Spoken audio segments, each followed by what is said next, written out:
What's happening, everybody? Welcome back to JG's Lounge. I'm your host, Jukebox, back with the third episode of Singed Eye Sockets, and I'm pretty pumped about this. Guys, it's actually I lied. This is episode 4.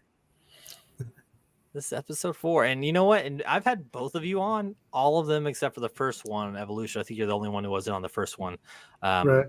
But going forward, I love the dynamic of the show, and I love kind of how we all spit ideas back and forth. So like I've already told Evolution, if this stays the way it is, I'm fine with it. If one of you can't make it, we throw on another guest. Who cares? But I love the flow of it. I love the direction it's going. So if we're all available, we'll be on every show. So if not, I'll definitely be on all of them. So sounds great. I'm really looking forward to it. Yeah, these have been fun. Every one of them, different.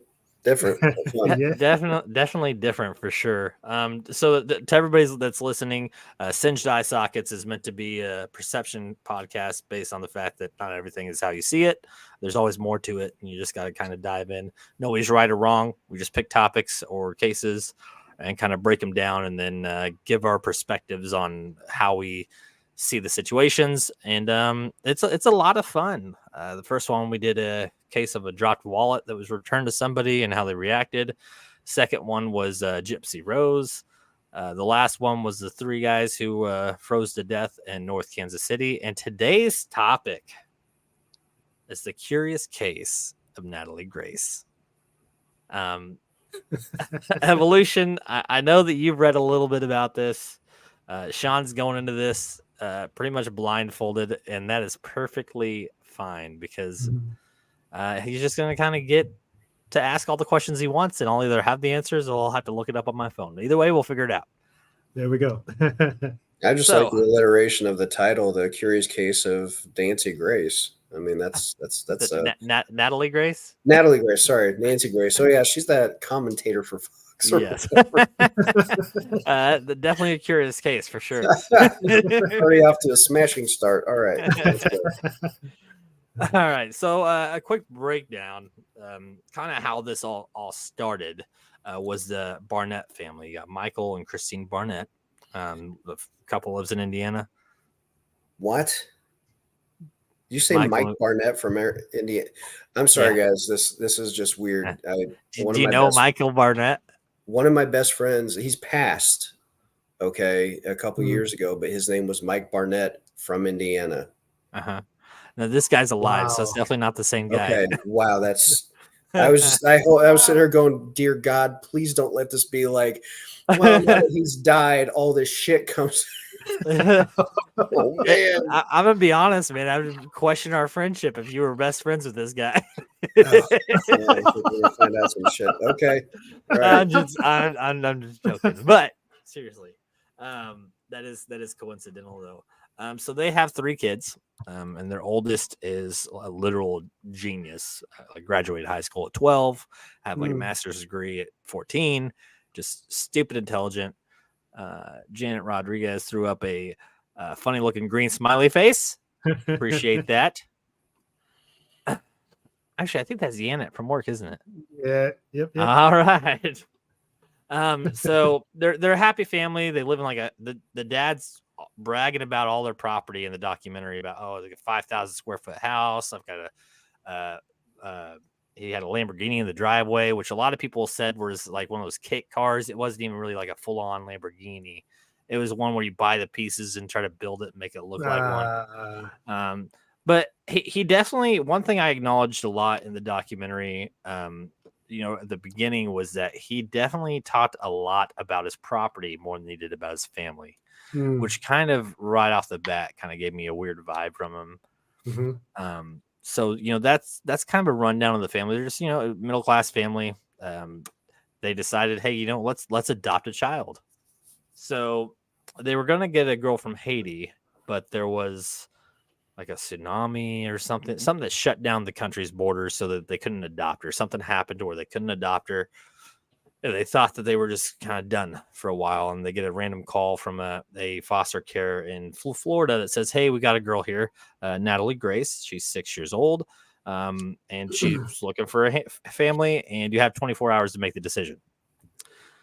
So right away, they jump on a plane and fly down to Florida, meet Natalie Grace. She is a dwarf.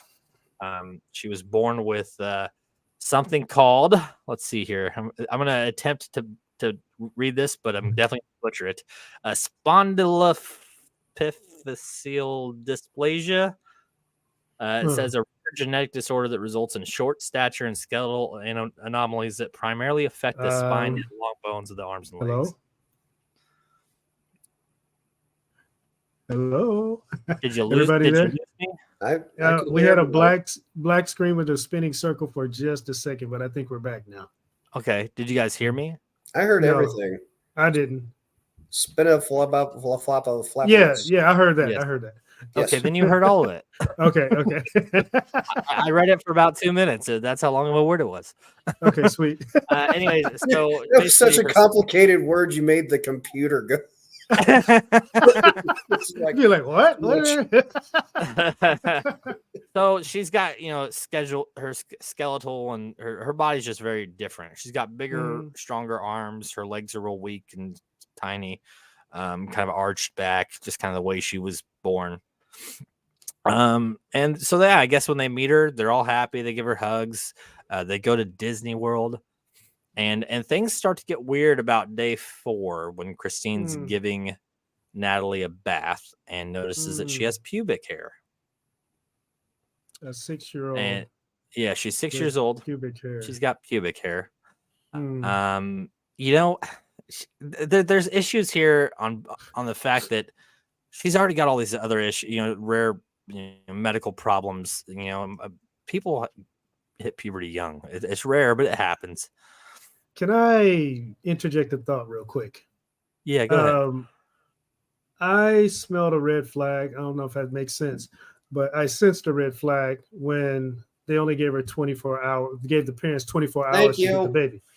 Thank you. You know what I'm saying? If I was adopting and somebody gave me 24 hours, I'd be like, I think I'm going to pass on that one. I'll pass on that. Right. Right. And they never explain, even in the documentary, as to why they only gave him that 24-hour window. But that's messed up though, dude, because you just had Davin Rosenblatt on. Yes. One of your casts, and he works with scammers 7 days a week, right? And one of the high pressure things that scammers do to get people to do things, I'm not saying this was a scam, but at the same time, 24 hours, as soon as I heard that, everything inside my brain went, whoa. Yeah. Like I was already suspicious with the dwarfism and stuff. And that's why I'm smiling so much when you said the pubic hair thing. Cause I'm like, I think I see where this is going. But then the 24 hours thing, so. Well, and let's throw a cherry on top. So she'd been in the United States from Ukraine for 3 years and had been over 30 foster families. Over 30. Okay. Now, the foster care system does work weird. I mean, sometimes you're at a house for 3 or 4 days and you go. 30 is aggressive, though. I mean, that is a lot of houses. Okay. That's a lot of red flags. Nobody wanted her. They're like, you know what? Go ahead and take her back. That's so that's the first, that's the first kind of hint of, okay, something's off, but they don't look too much at the time. They don't look too much into it, right? They bring her home. First couple months, everything's okay.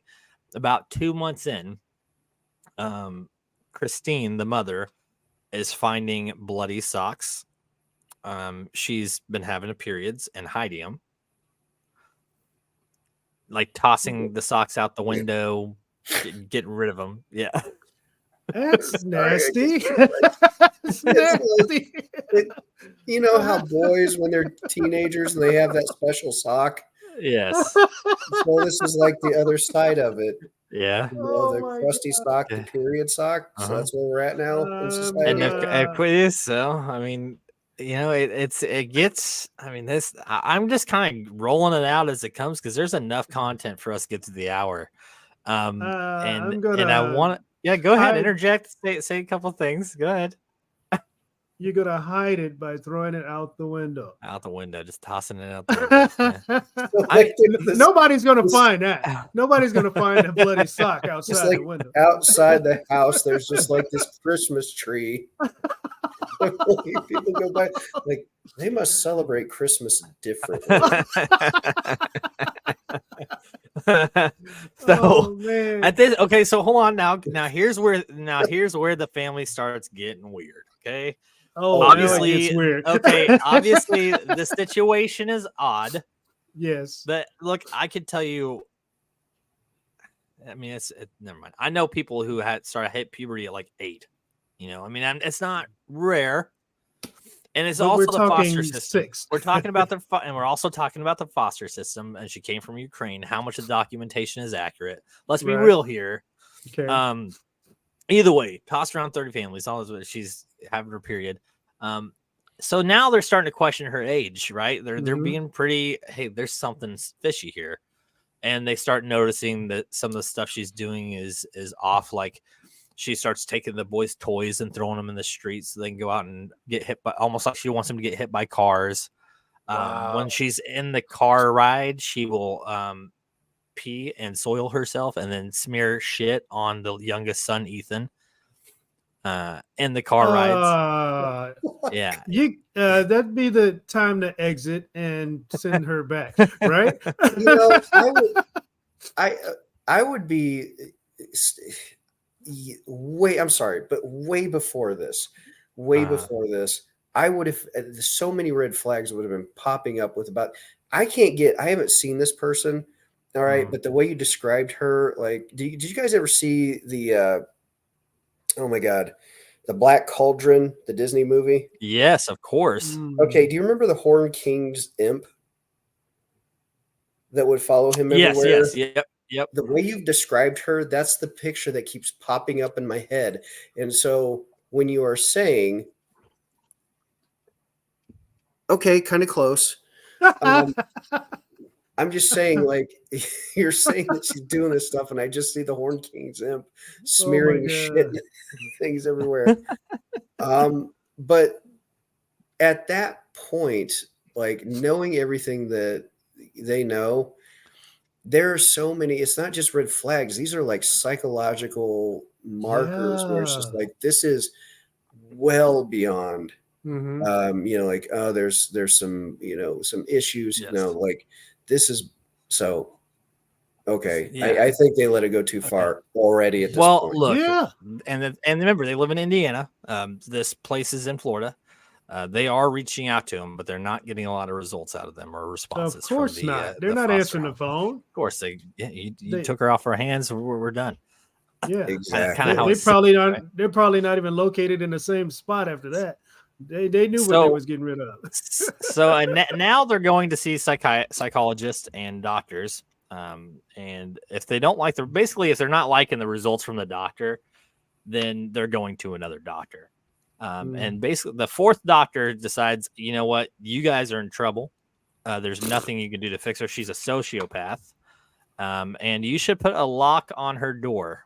And then when she needs to go to the bathroom or anything, you need to be escorting her. Now this is where it gets kind of weird, because this is what the dad's saying. This is first off. Well, it gets, dude, it keeps getting more and more weird. So you guys got to listen. Anybody, people are tuning in right now.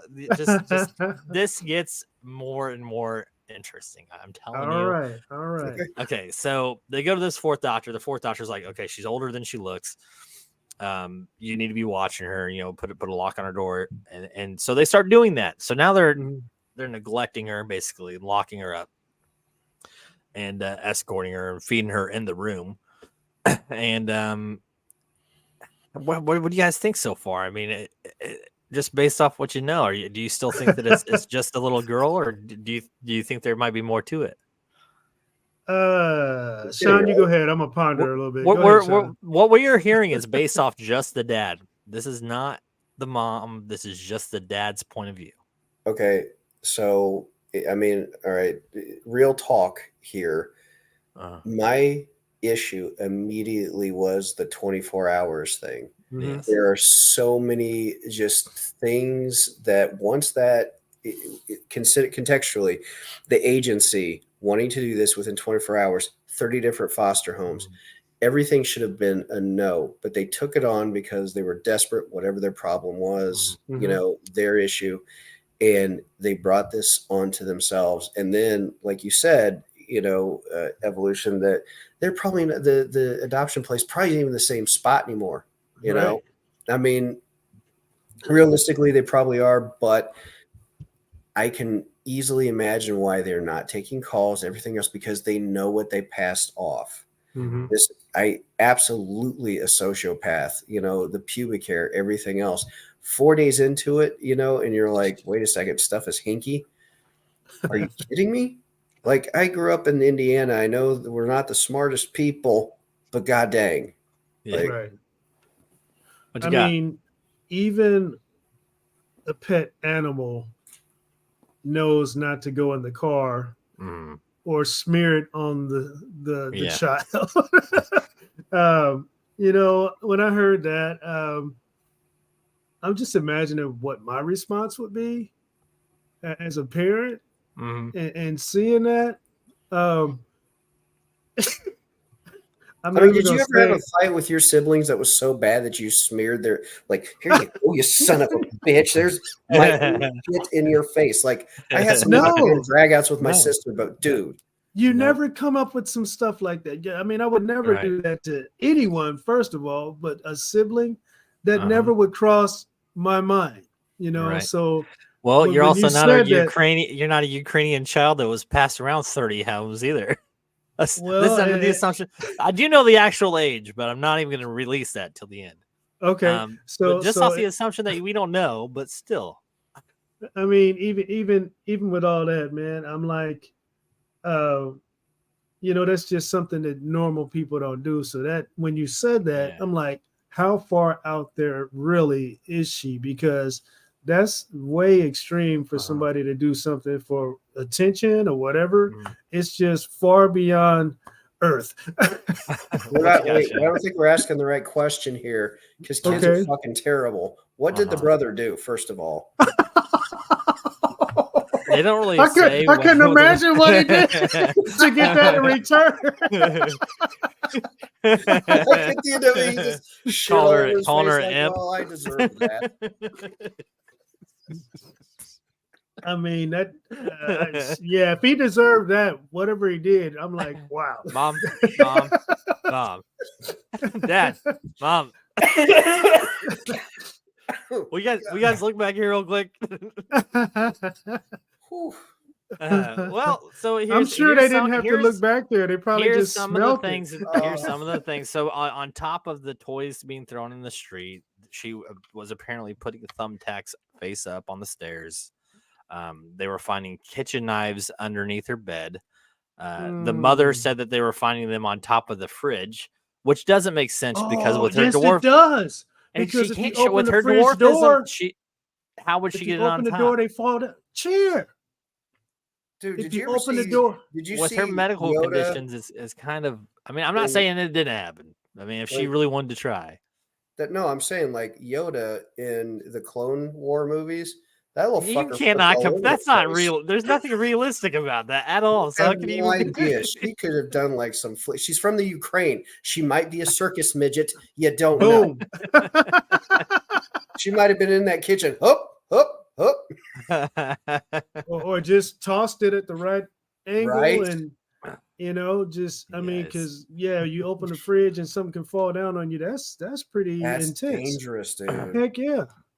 So after locking her out of her room, or locking her in her room and all that good stuff, they eventually talk a medical doctor to do a evaluation of her bone structure, and based on the way her spine was shaped, he determined that she wasn't actually 6, but more along the lines of about 22, and this is around 2012.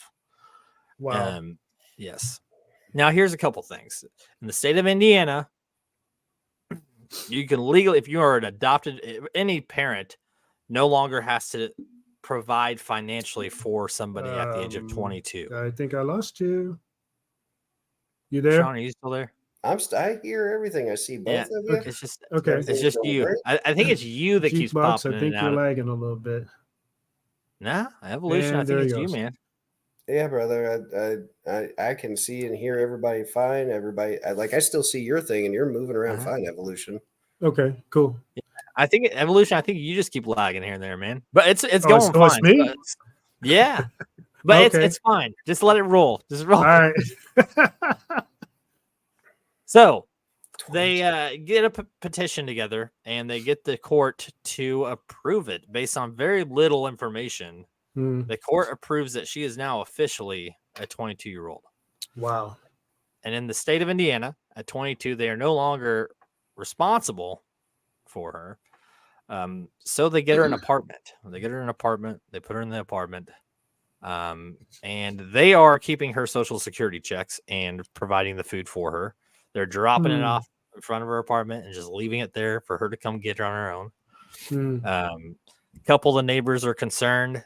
A couple of them are kind of creeped out about it because apparently she was kind of misbehaving with the kids that lived in the neighborhood. Oh, you don't say. Pushing them around. Well, I mean, come on. If you're, let's say she's a kid and she's going through all these homes and all these kids are being treated well and she's just being treated like shit. I mean, you'd probably kind of be sore towards a lot of kids. Yeah. I mean, I'm trying to see this from both ends throughout this whole thing because even at the end of the day, I think that she is at some point a sociopath. First off, you can't diagnose somebody a sociopath. That is not a diagnosis. You cannot. A doctor will not diagnose anybody as a sociopath. So right away, the dad started. He's lying. That's not a clinical diagnosis. Okay. So yeah, she's going knocking on neighbors' doors, asking for food and help with food. She even states in one of her documentaries later on that mostly she was living off of ramen noodles and occasionally pizza. But they weren't really taking care of her. The neighbors were saying she had a terrible body odor, wearing dirty clothes. So, but she's 22. They don't technically have to be helping her at this point, right? True. However, if there's a mental condition, she's going to need some type of assistance. Well, and they are using her Social Security benefits too. Of course they are. I mean, the dad was talking about money, and going overboard with it. So I can see that.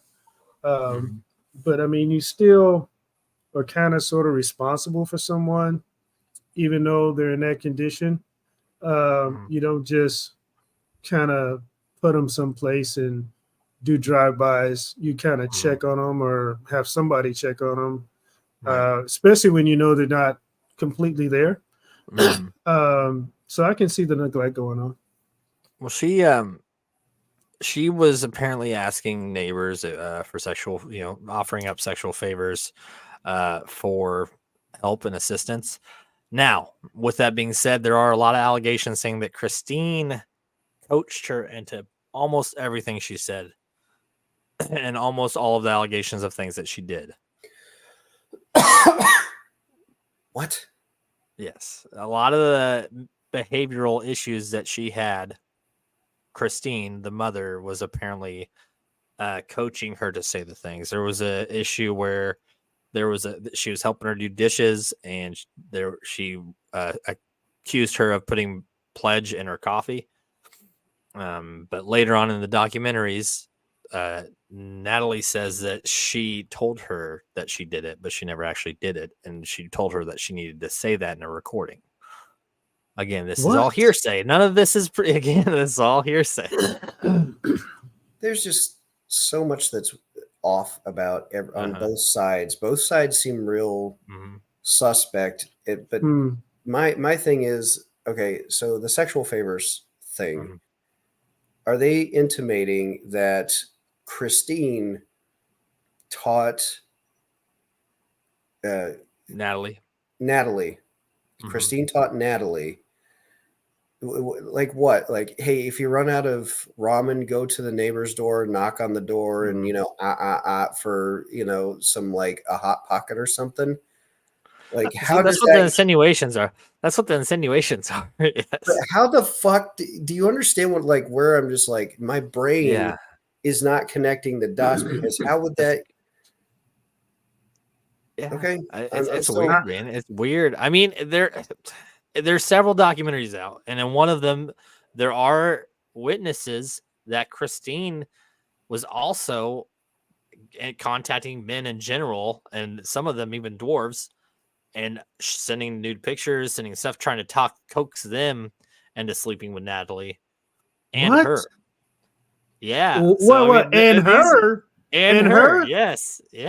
I mean, they even show the messages. Well, kind of. They kind of show. You see the images. Dude. Christine was trying to get a Yes, Christine's a lot more like fucked up than you think. okay. So I mean, Christine was trying to get a threesome with her. No. She was. It's almost like she was trying to plant it to get Natalie in trouble with this dwarf dude. There's a series on not Mac, I think it's Amazon Prime, and this guy comes forward as an older dwarf, and he's talking about how they had like this fling going, him and Christine, but at some points she was even trying to get him to hook up with Natalie. Okay, so that just took a turn to the right. Yes, see, so Christine, and that's why I kind of waited a minute to kind of start throwing in the curveballs. Jeez. And Michael, at first he's defending her, but later on he basically is breaking down, talking about how Christine was a master manipulator and was behind all of it, and even asks Natalie for forgiveness. Wow. Yeah. So the father asked Natalie for forgiveness. I mean, it's there. Yeah. I did a lot of research. I'm trying to kind of keep it. I don't want to. I wanted to spread this out, but at the same time, I was like, I don't want to. So I'm trying to mix it all up. It's so convoluted, dude. Like, okay.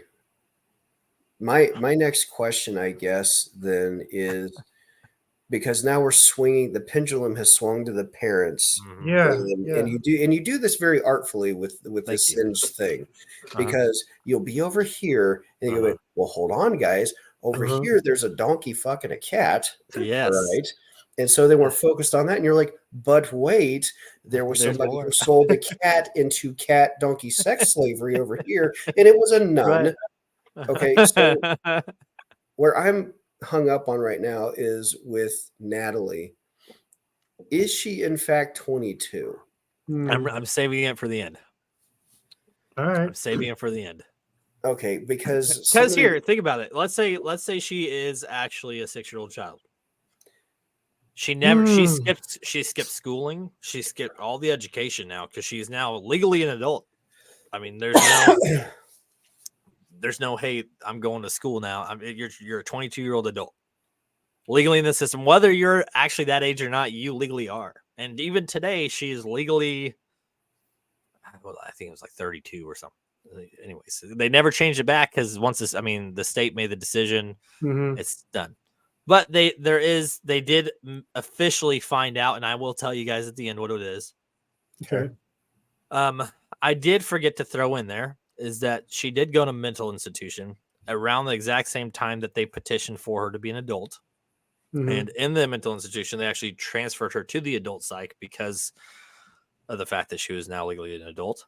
And they actually made them come and get her because they said that she wasn't fitting in. There's not too many details. Label if you're like in a mental institution and you don't fit in. They couldn't give her. They couldn't even medicate her because they couldn't diagnose what was wrong with her. Oh my goodness! Yes. Wow. Yes. That's bad shape right there. That's what I'm saying. With all the ducks that are lining up, it's almost like there's like 3 different groups of ducks. Just I got to be honest though, man. I'm still stuck on the urinating and the feces defecating in the car. Yeah. I've seen kids do it though. I've seen you've never seen kids that you've never. I mean, I've seen babies smear their poop and hide their diapers, not on people. Well, I mean, yeah, right. Not on people. That's. I mean, do they even do that? I've never heard of that until now. I'll just say it like that. Maybe she despises the fact that these kids are getting all the attention and she's being neglected and treated like shit.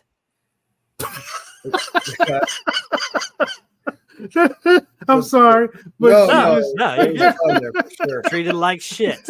Like shit. You know what the thing is? Okay, so like, if we step back for a moment and look at the human factor within this, and there is a human factor, taking the very creepy parents aside for a moment. This is a person who was born into the world with a different form of dwarfism. You know, she looks exceptionally different from, I would assume, most. I use this term loosely, of your average little person, right? So she's already like a notch back, and other factors that are put into this, all these different facets. I think what you said is true. Like, she's lashing out. I mean, if she's had all of these negatives, all these foster homes, all this stuff going against her, and maybe she does have sociopathic tendencies. Okay, that's what they will say, not diagnosed, but that they will say. Then those acts, be they for attention, whatever they are, she may be hurting so bad that her reaction is, I'm going to hurt the world. Right. Wow. And that may be her headspace. Yeah. Okay. And you know, she probably doesn't even know what her age is. I mean, she came over from the Ukraine at the age of 3, and for 3 years was tossed around a bunch of homes. Yep. She probably has no idea how old she is. Now, if from the mental state, trying to get into that mindset, I mean, I would be so confused on every level. On top of the medical conditions, all these things happening, all these nobody kids, wanting you, right? And nobody wanting. They're neglecting you. They're locking you in. They're literally locking you in a room, right? And then now all of a sudden, hey, you're an adult, and here's your apartment, and you get to live off what we give you, and that's it. You know, and we take the money and run. Right. Oh, and they do. They move to Canada. They leave her in Lafayette, Indiana.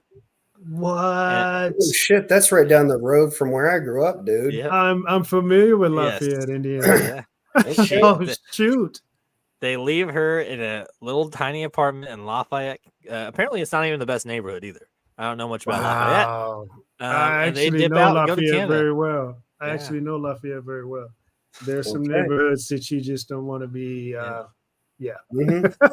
sure. So, I mean, this is where we're at now. So, I mean, it's getting a little weird, man. It's getting real weird. Not a little weird. This whole thing's pretty fucking weird. Wow. You know, the thing is, I am less perplexed and I don't want to say disgusted, but off-put by Natalie, and more so by the mom. That's a well that I'm wondering what the hell is in the depth. What is going on with that? Because there seems to be, with Natalie, shit's understandable, okay? But to do the things that Christine did, I assume she is like us, of average height, all these things, like we quote unquote normal. So there's not a lot of excuse. Do you see what I'm saying here? Yeah. Right. Yeah. Like, what the fuck is that story? So they got her in 2009, at the end of 2009. It's 2013 that so within a very short time span, 4 years, they've legally diagnosed her as an adult. They stuck her in this apartment by herself and went to Canada. They were still randomly driving down and giving her food, which was a 7-hour drive. And you're laughing for some reason. You said diagnosed as an adult. Whatever, you know what I meant. No, I just see you going in like, let's see. You're sad, I feel terrible you're being tired, diagnosed. your joints hurt. You have no money. You're definitely an adult. Yeah, right. Sorry, I apologize. So in 2014, so it's 15 months later of her living in this apartment, she disappears for about 3 days, and Barnetts aren't looking for her. Eventually, they get a call from a Cynthia Mann. That's her name. And she'd been staying with them for 3 days because she was starving and needing food. And then Christine decides to blow up the phone until she calls back and is blowing up the phone, trying to talk to Natalie, who puts it on speakerphone because she's too scared to talk to her alone. And Cynthia's like, just put her on speakerphone. I'm right here with you. And I mean, Christine's just yelling at Natalie, you need to get back to your house now. What are you doing? Just, get your stuff and go home. And Cynthia's like, wait. She's fine here. We're taking care of her. You'd have no right to talk to her the way you're talking to her, And, during these 3 days, Natalie's saying, I think I'm 22, because they're asking, like, how old are you? Where are you from? I think I'm this. I think I'm this, Well, they end up adopting her. They end up taking her in. And she's still living with them to this day. So, wow. And apparently they've had no issues with her. But the big thing is with them taking her in, now they're getting that social security money. Instead of course, they deserve it. Yes, and that was a big issue between Christine and them, was the fact that they were getting her money. Okay, so now we got to go back to the car and the wiping of the stuff on the face of the kid. I'm curious how this is lining up with what I just said. Yeah, man. Yeah, because if there's no issue with the new people that took her in, what the heck was going on with the people that got her in 24 hours? You know what I mean? There had to be issues with the mother for sure. Like you said, what did the kid do to deserve that? You know what I mean? And her putting Tack's face up and knives on the refrigerator and throwing toys into the street. These kids were probably giving her the business. You know what I mean? And she was reacting. And that's what I'm getting right now. What about you, Sean? Yeah, it does. It's mathematics, philosophy, A, therefore B, and with Christine presenting as straight with her sexual proclivities, all the stuff that she's doing, and then Natalie goes into this home of the Manns and is receiving kindness and love, and there have been no incidents. Because here's the other thing. Okay, we were so focused on earlier, the 24 hours, this agency, like I get it, they probably were pawning this thing off. But what kind of couple would rush, first of all, wanting to adopt that badly? I understand people wanting to adopt, they can't have the kids. I get that. That's what I'm talking about. This just seems weird that they wanted it so badly that sight unseen, they're like, we'll take it. Right. And I don't mean to be so callous by saying it, but you know what I mean? Like with no reflection, no anything, yes, we'll do it. Right. Okay. And that's what I was saying. I wouldn't even do it. You know what I mean? Yeah. Right. So why were they so desperate to get the kid? Were they basically just trying to get money? Yep. Because this is what it sounds like. I mean, guys, what do you guys think? I mean, about the money. You think it's definitely, she's got all these physical issues and all this stuff. Yeah, it's definitely looking like it's about the money. Yeah. I mean, because think about it. They're locking her in a room. They're feeding her whatever, whenever. Then they just put her in a apartment place, whatever, and drive by whenever and give her whatever food that they drop off, mostly ramen noodles, I guess. Those actions right there are very concerning. You know what I mean? Right. If you adopt a child, or if you have a child, those acts aren't normal for your typical parent. You know what I'm saying? Right. So those are the things we know. What do we not know? And how they were treating her and what she was dealing with that led her to those reactions. But why are they still talking with her? That's the other thing too. If she's legally 22 and they've got her into an apartment and they can make the excuse like, well, we're using this money to pay rent. Okay, fine. Why are you driving 7 hours to DoorDash, dude? Yeah. Right? Got to drive 7 hours to drop off ramen. From here, could call an order in Lafayette to have this person taken care of without driving 2 hours south to get there. Right. What is going on? Something different, something else. Go ahead. Okay. So in 2019, let's see, what year was it that let's see here. He gets out of charges of being like a neglected parent or something based on the allegations of Christine in 19. And he ends up going on like a thing and asking for forgiveness and all this stuff, which she does. And this is when she's currently living with Antoine and Cynthia Mann. But on January 4th of this year on the New York Post, I found this. It's going to be hard to read.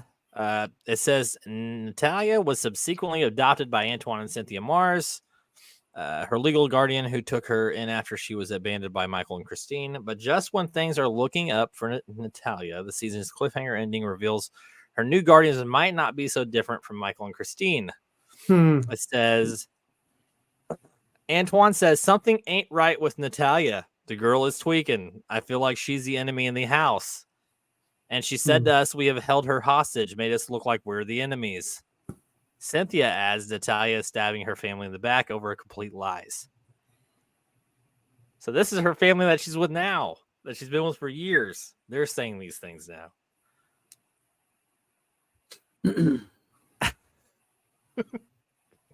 I got nothing, guys. I've got nothing. Either the parents are evil, she's evil, everybody's evil, nobody's good. I don't know, because this all, like, none of it makes sense. Like, the timelines don't make sense. Their actions don't make any sense. You know, if she was legally 22 and they washed their hands of her, you know, why even mess with her? It's because any legal argument you could have is like, well, you neglected the child. Nay, she's 22. Right. Then now you have this family saying, nah, she's scandalous. You know, she's trying to kill us. What? Like, I'm lost. I'm lost. I'm completely lost. That's good. That's good. That's good that he's lost. Yeah. Well, because there's not supposed to be a right or wrong answer on this, and there really isn't. I mean, honestly. So during the court case, and even during the trial, they are told by the judge that age is not allowed to be a factor in anything. She is legally an adult, so you cannot talk about her being a kid or an adult. Age is not a factor because she is legally an adult. Okay. So they end up going to Ukraine. One of the attorneys ends up going to Ukraine and hunting down her mom. Her mom's name is like Anna Lavov, something like that. She has almost perfect. I think you would have pronounced it better if you sneezed. She does. They do have 4 children. She has 4 children, and Natalie, which she talks about how, like, during childbirth, how it was a struggle, and she didn't want to give up her child, but the that sounds about right. And the doctor basically says, look, you know, she's got deformities. You're already struggling financially. It's probably in your best interest not to keep her. She wanted to, but she made the ultimate decision at birth, you know, to give up her child. And this was September in 2003 that she gave birth to Natalie. That's birth certificate, which means 2003. Yes. They show the birth certificate and everything. So she was 6 years old when she was adopted. Wow. So the puberty was probably a result of fucked up hormones. Right. And she was a child when they put her into the house. Apartment. Trying to... Oh, man. But she was also jacked in the brain. Yeah. Right? Yeah. I mean, 6 years old, man. I mean, come on. You jumped around 30 homes. You're in a house with 3 kids that they love so much, and you're being neglected and treated like crap. I mean, there's a lot. That one curveball throws. That's why you save that for the very end. That's why I saved that part for the very end. So it does change all the thought processes of I think what we were getting at. However, it does change the direction of who we need to be looking at, which are the people who adopted her in the first place. Well, and let's do a quick rundown here. So, like, they get her, they find the pubic hair, they get her home. Within a few months, they're already having all these issues. And they're not getting assistance from the place that they adopted her from. So why not come up with this elaborate plan that she's this crazy sociopathic child to try and get some sort of help in another way? And then when that doesn't work, you flee to Canada, right? Well, I mean, according to Michael, and Natalie did agree in a lot of the documentaries, is that Christine was behind most of it. She did coach her into saying a lot of these things, into doing a lot. According to her, she was cleaning the table with the whole coffee incident.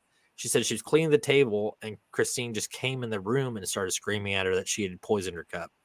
Wow. Now, again, there is no who's right or wrong because nobody knows. Right. Hearsay. Well, hearsay, sure. And this kind of harkens back to the whole Gypsy Rose thing, where at the end we just, the enemy was everybody kind of thing.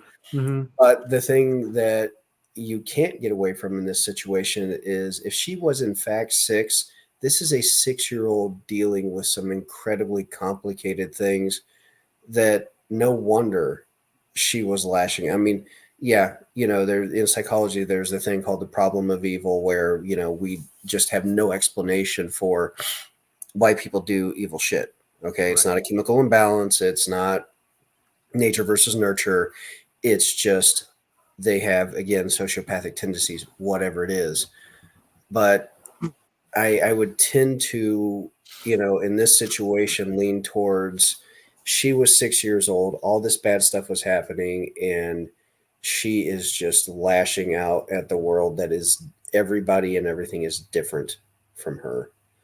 How old was that dwarf guy that Christine was trying to hook her up with? I'll find out. He's old. I mean, he's like in his 50s or so. I'm gonna find out though. I'm hoping that didn't occur, but it probably. No. Yeah. Oh man. I'm looking it up. Hold on. But I mean, no matter, it's one of those things where it's like when you know how old she is, it changes a lot. Yeah, I mean, it really changes a lot because even the acting out and all that stuff, it starts to make sense when you base off all the trouble that she went through. There was a point where the neighbor said that she was left out on the porch overnight. Like Christine just threw her on the porch overnight. I mean, it's super neglect. Super neglect. I'm not laughing. I can't find it right now. No, I can't. I can't find it. You guys will have to figure it out. But yes, there is a documentary where he comes forward, and I believe he actually was a witness in the case because after they went after Michael and Michael got off, they actually went after Christine. And you don't hear anything from Christine in any of the documentaries and anything. You do not hear from Christine. Wow. As a matter of fact, when there's any press conversations or anything, she refuses to talk to them. Well, of course. She keeps the kids. She takes the kids and runs away from Michael. Their oldest kid, the one who's like super intelligent, ends up moving into his basement after he's old enough because he came back to Lafayette. Wow. And he even is in the documentary, and he's talking about how scared of Natalie he was in the home. But he doesn't deny that his mom had a lot to do with why everybody was so scared of her.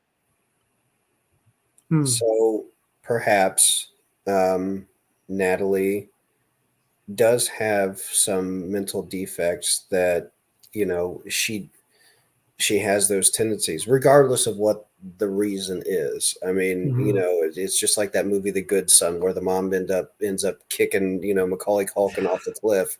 That was fair, though. Yeah, totally fair. The little bastard deserved it. But, she might just be bad. And I know there are people out there, there are no bad children. You want to fucking bet? There are bad humans out there. But it's such a slim margin. That's why this makes this so sticky. Because I tend to believe that, the psychology of humans with all the stuff added in, out of billions of people, I would say 95 to 96% of them are decent at some level. But then there's that small portion that, it's just like what was the statistic out of everybody that's on TikTok? 800 of them are serial killers.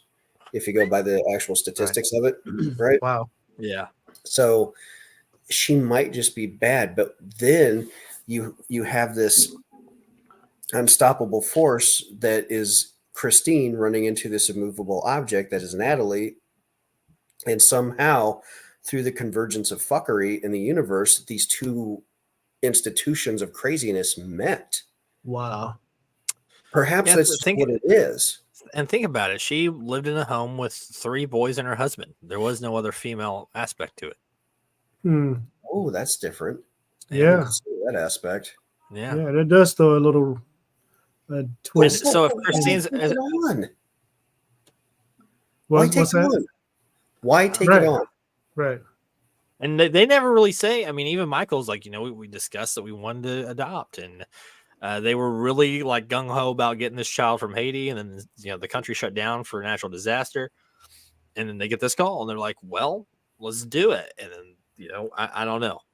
He never really says exactly why they want to adopt. They just do it. He's like, we're financially okay. We decided we wanted to adopt a child to help. I don't know, but either way, they just did it. They just did it on a whim of we have 24 hours. Let's just do it. Wow. I'm sorry, but adopting psycho midgets is not something you do on a whim. They're not a candy bar at the checkout stand. Right. Where you're just like, oh, this will be tasty no, this is a commitment. Yes. That turned into poop smearing nightmares. Exactly. Jeez. Yep. Wow. Yeah. So now, that's a good one. I had, I think this was a decent case to kind of tackle. And again, I know, like I tell you guys, I'm barely dipping toes into these cases. It's more about just kind of twisting the perceptions. Mm-hmm. And Jukebox, do you have the recording of her talking about it, Natalie? I don't know. I think when I was looking, the video that I saw, Natalie was actually talking about the stuff that was going on, and she seemed to have her head on pretty well. Straight, yeah. So I can give me a second. I might be able to pull up a YouTube feed, just like a couple minutes of it. I mean, I don't know if that's what you're talking about. If you want to see, yeah, because that was kind of keep talking. I'm looking. Yeah, that's kind of what threw me. I mean, I know I saw the part about the mother Christine being a little weird, and I saw the part about the father being apologetic and want forgiveness, and but I seen a video of Natalie talking about what went on, and she seemed like a everyday normal individual, according to the video I saw. Well, because right now, I mean, there's 21 now, right? Yeah, right. Okay. Yes. So, but legally, and legally, she's like 34 because they changed her birthday to like 1989 in the courts. Sure. Yeah. Wow. I did find a 3-minute clip. We're gonna go ahead and play it if you guys want to watch it. Yeah, and it's sure. actually between her and Michael. All right, let's see here. Give me a second. I gotta present the screen here, guys. Let's see here.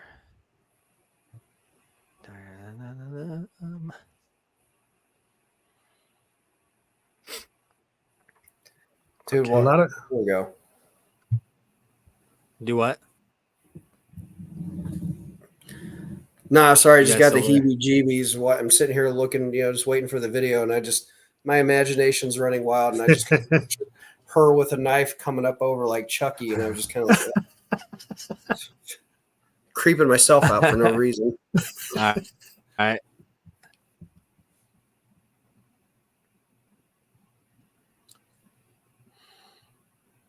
You guys hear that okay? I'm not hearing anything. Yeah, it's not even playing on my end. Okay. Yeah, it's starting to do stuff.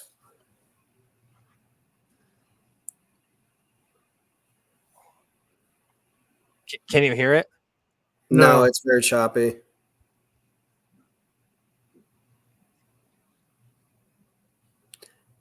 Oh, I gotta watch that. His body language is really strange. Yeah, he can't sit still. Well, that and two, he's Like I said, we have multiple people using the Wi-Fi right now, so that Yeah. I mean, people can always dig into that and we can look at it later. But I just thought it was interesting, even though we couldn't hear what was going on when they showed her with the camera and when they showed him with the camera, like it was just a difference in how she was sitting there calm and he was sitting there like he was flinching on the inside. You know what I mean? right. well, Right. he was fidgety. He Yeah. wasn't looking at her. Mm-hmm. And he was, when people are nervous, they will do things like they will touch I can't remember what there's a reason behind it, but they will touch their face or around their head when they're feeling nervous or they're doing something that is like not dishonest. Or something that they've done like is weighing on them, like there's guilt. Okay. Yeah, massive guilt. Yeah, and so that he was doing a lot of weird, even that short bit, he was getting off a lot of indicators. And like you said, she's just sitting there with just kind of like this look of fucking, well, okay. Yeah. Right. Yeah. Right. We're here. And, Yeah. No, and that's actually how he is in the documentary too. And there's actually some videos on YouTube of like doctors breaking down like aspects of his features during the documentaries and some things to look for, like the fact that in the very beginning he talks about how great the family was doing, how well off they were, how they had hundreds of thousands in savings, they had this 5,000 square foot house, he had a Lamborghini. He talked about his possessions a lot more than his family. So right off the bat there's that, and then his demeanor during the documentaries are real fidgety. A lot of things about the fact that that's really the only side of the story, him and Natalie. You don't hear Christine's,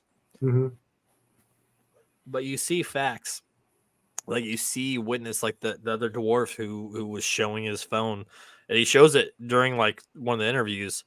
It blurs out some of the stuff, but like she's sending like herself in lingerie, trying to coax him into like doing things. So it's a weird, fucked up, like the whole scenario from beginning to end is real weird. Yeah. And creepy that she had some sort of dwarf fetish and she snatched up a kid that was a dwarf. Well, and I don't even think that it said she had a fetish. I think she was trying to coax him. If she's the mastermind manipulating people, I was thinking that she was trying to manipulate him into doing something with Natalie to use it against her. My God. Wow. They even like partnered her up when they first got her. They found somebody else that had a daughter that had the same issues that she had, same age, and they're like, look how much bigger she is than her, and she's got adult teeth and she doesn't. Wow. But they're like trying so hard to make Natalie an adult, and they succeed. Like that's the hardest part to me, is the fact that they got a doctor to admit that she was older, to say that she was older than she was. They got the court to legally change her age. Like there's so much that fucked up, that they messed up so much that it makes this case so much more intense than it. Oh, it was just this young girl who's acting out. Wow. Well, I think we're using the term acting out a little bit loosely here. I mean, you talk tax on the stairs. Let's just focus in on that one small aspect. You're talking about something. I mean, first of all, I think everybody in this virtual room has probably stepped on a nail or something very sharp at one point or another. And you put tax on the stairs. That's not just hurting. If that's at the top of the stairs, especially, man, and break a neck. Exactly. That's some like psycho pet. You remember the movie Pet Cemetery where the ghost kid Gage cut the Achilles tendon of Herman Munster? Do you remember that visual? Okay, this is that kind of level of stuff. It's like, that's, I mean, so now we swing the pendulum back towards Natalie and how messed up that is. I mean, I don't know, man. That's especially for a 6-year-old to come up with. You know what I mean? It's got to that's be. what I'm saying, dude. Yeah, that's like They genius even type of they even tampering type talked of stuff. about how clean her English was, and she like couldn't really speak you like she didn't even Wait a acknowledge you. minute. I just said something that triggered some thought. What's that? The stuff that she was doing, I said it was on a genius type of psychological level. The son was a genius, right? Right. We didn't even talk about him. No, because he barely. I mean, he talked about how scared they were in the house, but they never like he never. Yeah, but all of this stuff, all these ideas, all these things that are going on, this is stuff that are on a genius level of thinking, right? Yeah, I mean, if being a 6-year-old daughter, yeah. I mean, a 6-year-old Maybe, probably wouldn't maybe even he do that, had not to that extreme. something going on with this too. Maybe he was the one that got smeared. You know what I mean? It was the youngest one that got smeared, but yes, no, that's messed up, dude. That's that is messed fucked up because that's that movie moment at the end where the people all realize that it was the other one. Yeah. And they start connecting all the Hey, dots and maybe maybe he's like maybe he knew mom was talking to other men and was pissed off at her and was like, hey, she's treating her like shit. Maybe I can use her to do this to harm her. Wow. Well, to the question that you had earlier, how the fuck did that knife get on top of the fridge? Yeah. Boom. The taller son. We did it again, Sean. It was the genius son the whole time. We're looking at everybody else. Now all we need is the side-by-side picture. Everybody looks the same. The genius son is Natalie, actually. That's what it is. Oh, and that is him in a wig. I mean, that's not that far out there. Yeah, it's not that far out there, though. Because so the genius son was autistic as well. I did not put that factor in there. There it is. No, I've known some autistic kids that are assholes. I'm not going to use that as an excuse. No, but he was, he was, graduated high school. He graduated college with a degree at 14. I mean, boom. Pretty amazing. Yeah. It's not, I guess it's not that far out there to think of. No. So, yeah. I mean, yeah, and well, here's the other thing. Evolution, to your point, sir. Mm-hmm. If he knew, like, he's a genius, right? And he's able to break down probably everything that is going on around him. Mm-hmm. All right. And this kid comes into the picture and he knows what kind of woman Christine is.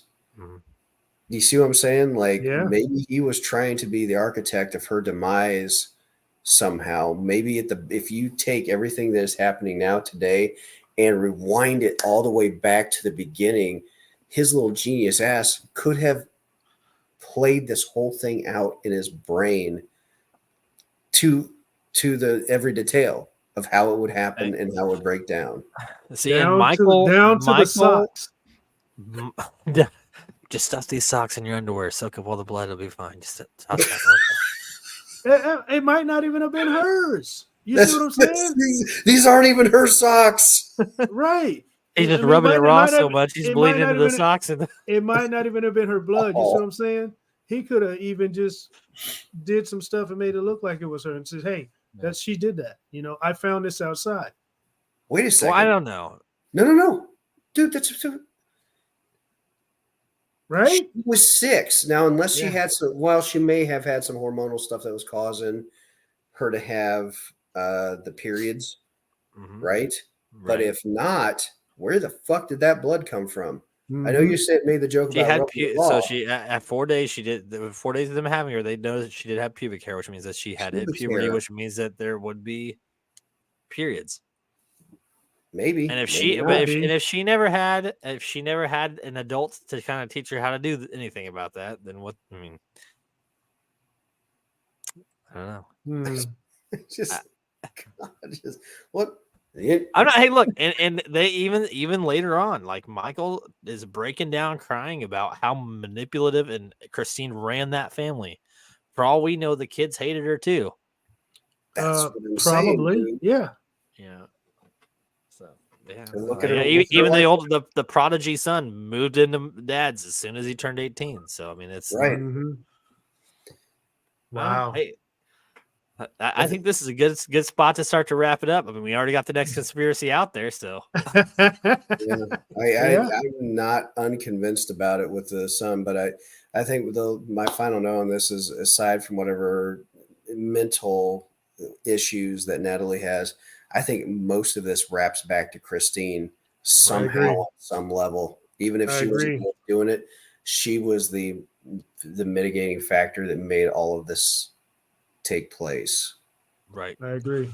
And on that note, I don't care if you're adopting a child or it's just your kid and you have assumptions. Do not treat somebody like that. No. Find help. I mean, find that kid some help. Don't make the assumptions and then wait until you find a doctor that agrees with you. I mean, that's literally what happened. Was like they went to doctor until they gave her the answer they wanted. They might have paid somebody for that. Christine probably paid with some favors. Right, exactly.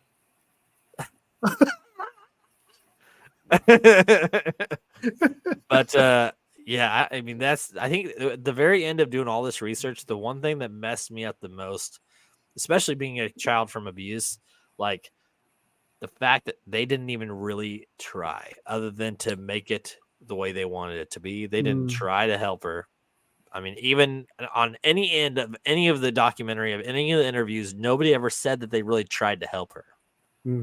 Even Michael said, no, he took her to this until then this person admitted it. And then, so she had to be, and then the court even said it. So it's not our fault, it's the court's fault, so like, it was never, we were bad, we did wrong. Like that factor never came into play.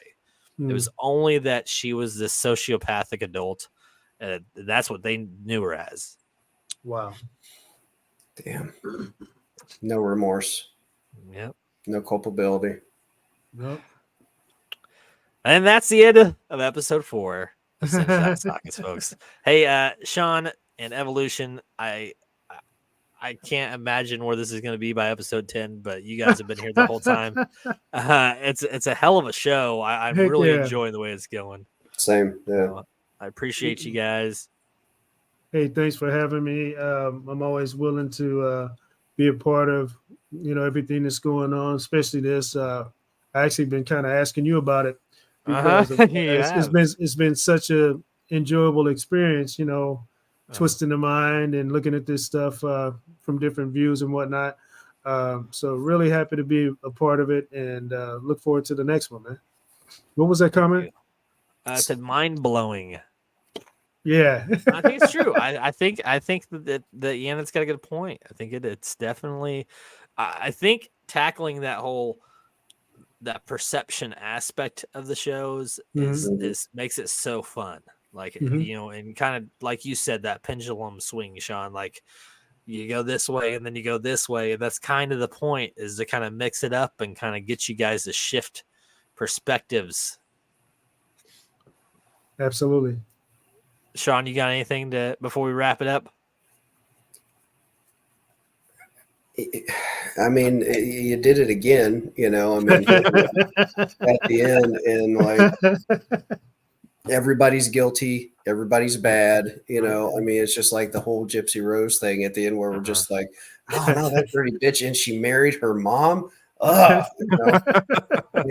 feel like we're here with that one. I mean, I love the format. I'm in like Flynn for all of these, because I absolutely enjoy doing this with you guys, and I love a good mystery. And that's the thing that's messed up about this. It's not just the perception thing, but it's also just the fact that there is some sort of mystery here, that the reality of it is it's between God and the people, and we're just on the sidelines trying to use deductive reasoning to get to some sort of, like, you know what I mean, to figure it out.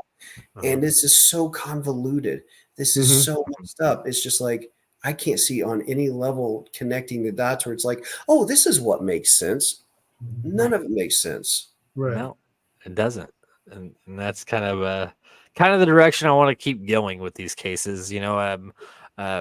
Sean mentioned something about doing so recently there was a Chiefs game, Chiefs parade, and then there was a shooting there, and he talked about doing something on that. And I'm not opposed to it, but I kind of like the direction that we're going with the cases that we're picking.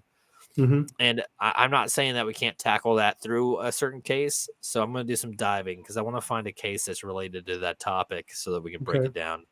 But, it's just, I think finding these cases to where there's not really a who's right, who's wrong, makes it that much more interesting.